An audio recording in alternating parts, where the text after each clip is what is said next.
Hey, what's up? So for most of my life, right, I never really understood Israel Palestine. 54 years old, and I've been hearing about Israel and Palestine my entire life, and I just never really quite understood. Well, why don't they just get along? Like, I don't want to sound like Rodney King, but can't they just all get along? And then I said, well, it's about the Holy Land, and everybody thinks that they have the right to the Holy Land, and it's just two equal sides that are just need somebody to mediate. And I remember Anwar Sadat, Menachem Begin, and Jimmy Carter, and all these treaties and all this stuff. And then I remember I was a student at the Philadelphia College of Osteopathic Medicine pursuing a master's degree in psychology, which I got thrown out for. Personally, I think for racial and also political reasons. One of the political reasons there was Israel, I think, Israel and Palestine, because I wrote a paper. Actually, to put it in context, I was there from 2005 till 2010, got kicked out twice. So the first time there was the invasion of Iraq, which really bothered me before I went to PCOM, because I was going to anti-war protests. I had an opportunity to meet Howard Zinn, but people knew that the United States was gonna cook up some pretense to invade Iraq, and guess what? They sure did, and nobody could stop it. Even though uh, you know there were some people who were aware that it was going to happen. So there was that going on. Then there was the flood of New Orleans, Hurricane Katrina. Half my family's from New Orleans. I took it quite personally. My grandmother's house was flooded. I brought that up at PCOM, and I remember people kind of laughed. I was like, my grandmother's house is flooded. I think there were like 1 million people killed in hurricane, not Hurricane Katrina. I don't know how many people were killed in Hurricane Katrina, but as Kanye West said, despite what he's said recently, George Bush doesn't care about black people. Then he turns out to be a Trump supporter, but I'm getting off topic. So you had Hurricane Katrina, you had the invasion of Iraq, but you also had this, and I didn't even understand. I think it was Operation Cast Lead, where Israel, I think, was bombing Lebanon, and with I remember they were using they had the Iron Dome, and they had the white phosphorus. They were dropping white phosphorus on people, and then I wrote a paper there at PCOM called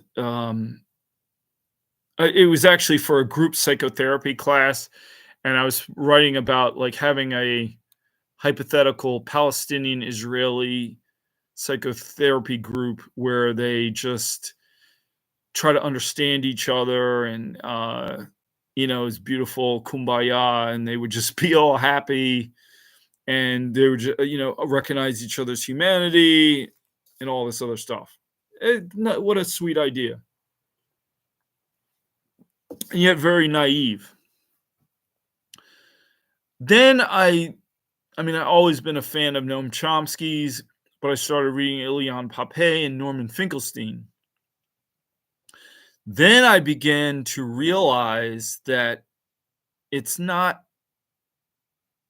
a two-sided situation. Israel does not want to get along with the Palestinians. They want the Palestinians' land. They want to kill the Palestinians. They want to ethnically cleanse the Palestinians.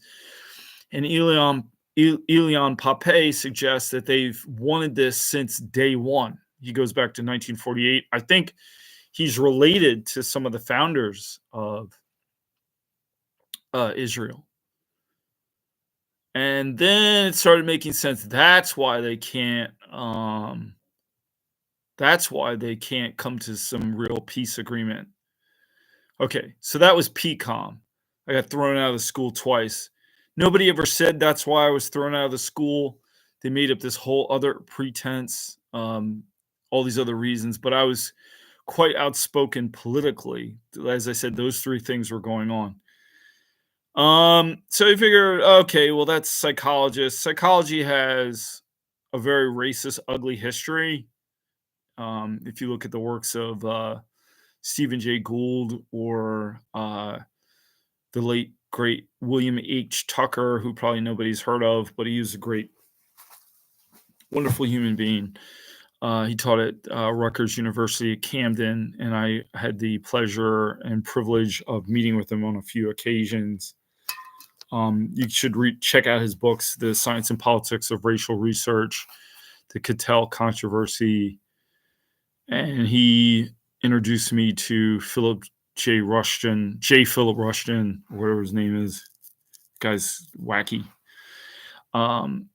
He's really, I think he's dead, but he was horrible. Actually, Bill's dead too, unfortunately. But so that was PCOM. I thought, okay, well, psychology, they have a pretense of they're sort of objective people, and they don't really, they're scientists, or at least this is how they think of themselves. And, they are, not, they're not political. Not true. No, everybody's political, by the way. There is no objective human being on the planet Earth. Okay, so that was PCOM, horrifying experience for me.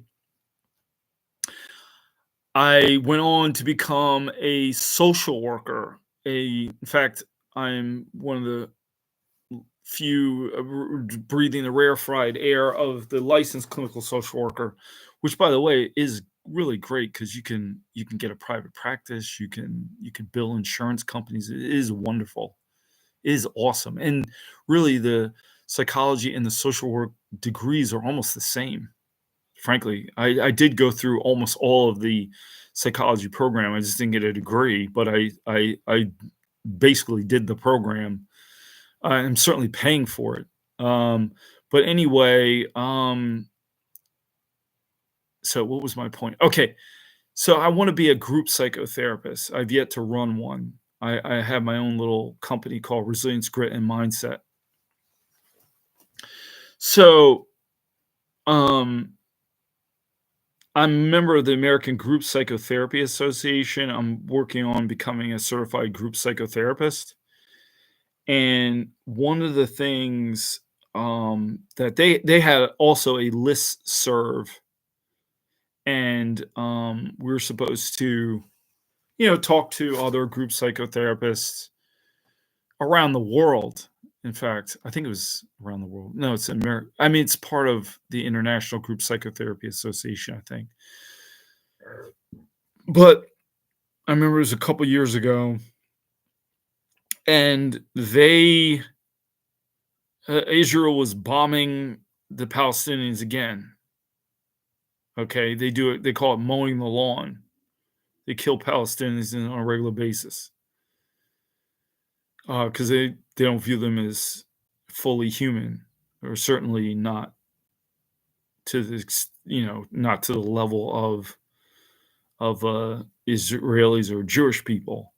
And I want to make clear, of course, that I don't conflate Israel with Jewish people, but it is a kind of a Jewish supremacist state.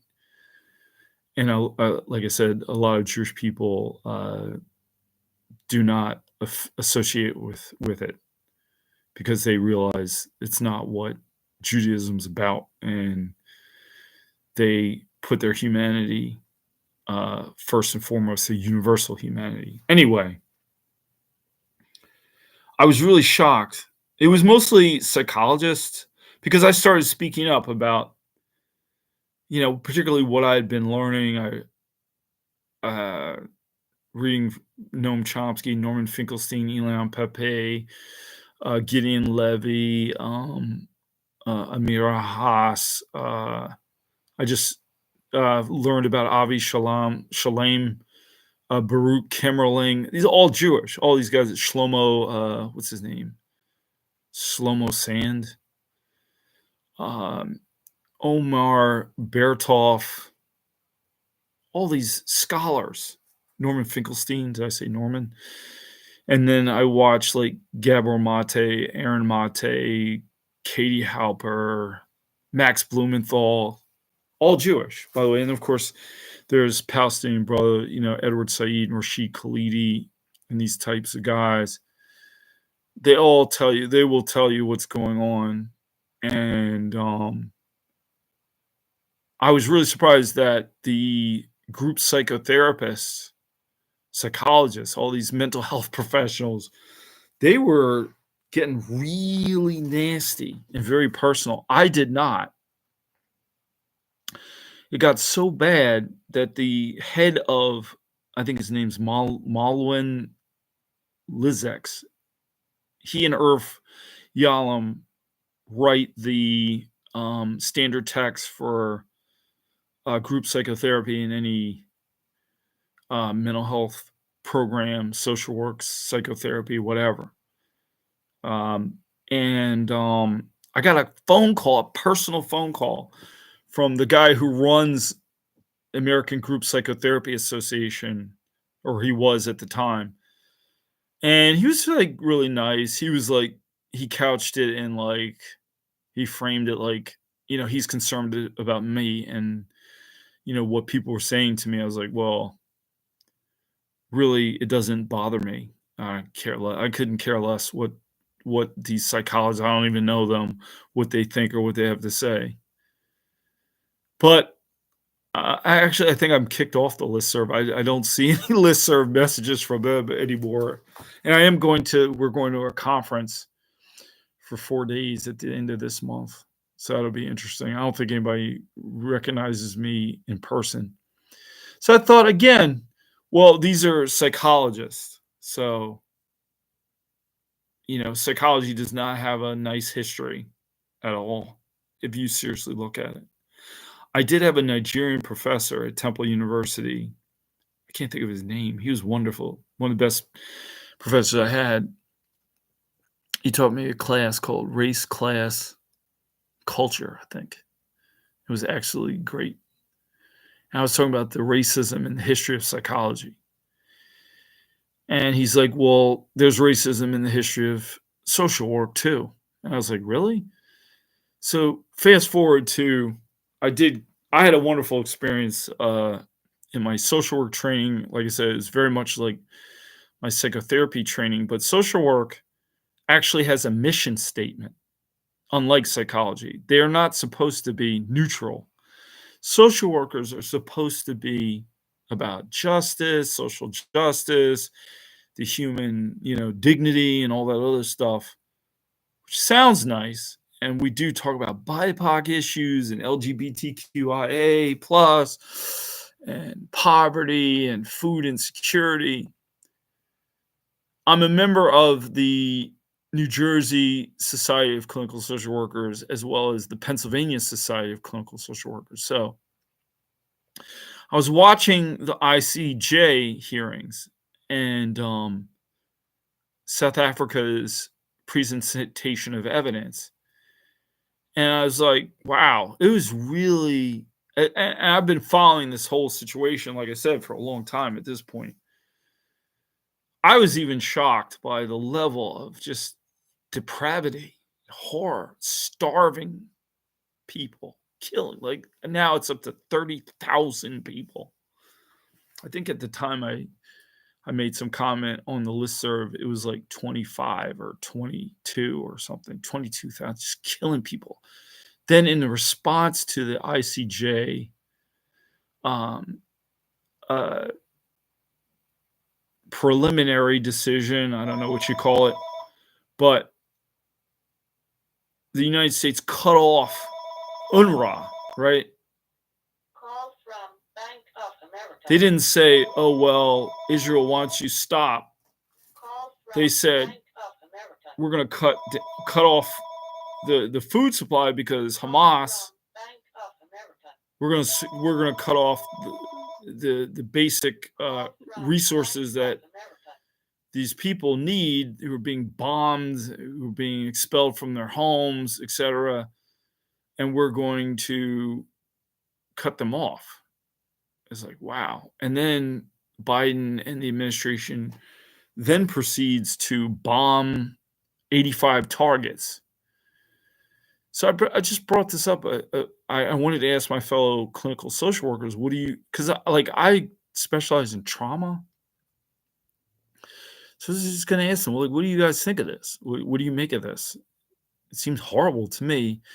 And the reaction was very much like the psychologist. Oh, one woman said that she didn't feel safe because I was making these comments. She should not feel safe. She didn't feel safe. The hell with it doesn't matter whether the Palestinians feel safe. She feels threatened. Like, why? What are you threatened by? Who? Me? Because I brought up a court, like one of the I believe the highest court in the world, right? International Criminal Court, the International Court of Justice. That's international, right? She felt threatened. She felt triggered. That was another thing. Triggered. I don't feel safe. I was told that I think I'm morally superior by one of the people who runs the thing. Now, in fairness, they did give me the option of returning to the listserv. I just had to say that I understood the rules and that I guess I was going to be a good boy and not say anything bad or might hurt somebody's feelings. But my thing is, like, I was reading the mission statement of social work, like I said, matter of fact, I might read it right now. Let me read it because it's interesting. Like I said, I don't believe any human being is a objective, person. But social workers at least don't even pretend to be objective. The primary, and I'm reading from the National Association of Social Workers, the primary mission of the social work profession is to enhance human well-being and help meet the basic human needs of all people, not just people in Pennsylvania or New Jersey or wherever we're licensed, with particular attention to the needs and empowerment of people who are vulnerable. I'd say populations being starved to death is vulnerable, oppressed, living in poverty. How about, their house is blown up, they're homeless, they're under an occupation. Historic and defining feature of social work is the profession's dual focus on individual well-being in a social context and the well-being of society. So not only are we funding a genocide, is what it looks like, at the very least ethnic cleansing, not that that's better, but we're also not meeting the needs of the well-being of the society here, right? Fundamental to social work is the attention to the environmental forces that create, contribute to, and address problems in living. Social workers promote social justice and social change with and on behalf of clients. Now, these aren't my clients, but still. Clients is used inclusively to refer to individuals, families, groups, organizations, and communities. Social workers are sensitive to cultural and ethnic diversity and strive to end discrimination, oppression, poverty, and other forms of social injustice. These activities may be in the form of direct practice, community organizing, supervision, consultation, administration, advocacy, social and political action, policy development, implementation, education, research, and evaluation. Social workers seek to enhance the capacity of people to address their own needs. Social workers also seek to promote the responsiveness of organizations, communities, and other social institutions to individuals' needs and social problems. The mission of the social work profession is rooted in this set of core values embraced by social workers throughout the profession's history, are the foundation of social work's unique purpose and perspective: service, social justice, dignity and worth of the person, importance of human relationships, integrity, and competence. Okay. So that's what we're supposed to be about. And yet people were focused on themselves like, oh, I'm triggered. You're triggering me by talking about genocide. And it's not like it's a secret. Like, this is on international television. Genocide going on, and we're paying for it here in the United States. But we as social workers, I can get back on the listserv as long as I shut up about it. They had a problem with me talking about this at PCOM with the psychotherapy people, psychotherapists, or licensed professional counselor candidates. They had a problem with me talking about this, the Group Psychotherapy Association, and sadly with the American, the Pennsylvania Society for Clinical Social Workers, even though I think that's what we're supposed to be talking about, and not just problems in our own jurisdiction. So I think I'm probably going to ask to come back on the list, but since then I went to a rally in Harrisburg, Pennsylvania, and then I went to a Code Pink meeting, and they're really they're acting how the social workers are supposed to act. The Code Pink people, they're not neutral. They're very active. But I think the people who run the Clinical Society for Social Workers, the Society for Clinical Social Workers, they don't want to offend their constituent or their members.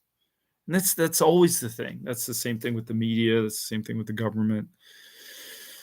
We watched the Harvard president have to step down, the Penn president have to step down, not the MIT president, which was interesting. But yeah, so that's where we are right now. 30,000 people dead, at least. Rubble, ethnic cleansing, genocide, settler colonialism. And social workers are not supposed to, the ones who sort of, maybe they're indifferent about genocide, or some of them just straight up support it. They're fine. If you have a problem with it and you want to talk about it, no, you got to go. And I understand that the listserv is about the business of social work, but I think we should talk about the social work of social work as well. Okay, well, thank you.